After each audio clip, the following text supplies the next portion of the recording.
Back to YouTube channel. మేమైతే పండగ రోజు మా మమ్మీ ఇంటికి పోయినప్పుడు అప్పలు వేసుకొని తిన్నాం. అప్పలు చేసినాం. అయితే ఇంటికి తీసుకొచ్చి స్కూల్కి కూడా రెడీ అయిపోయినాం. అయితే చాయ్ తాగుతున్నాం. ఇప్పుడు ఫస్ట్ టైం మేము అప్పలు వేసుకొని తాగుతున్నాం. అయితే మళ్ళీ రేపేమో బిస్కెట్ ముంచుకొని తింటాం. Thank you.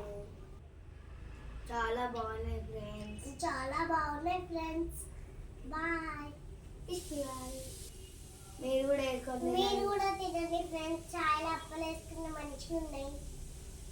బాయ్.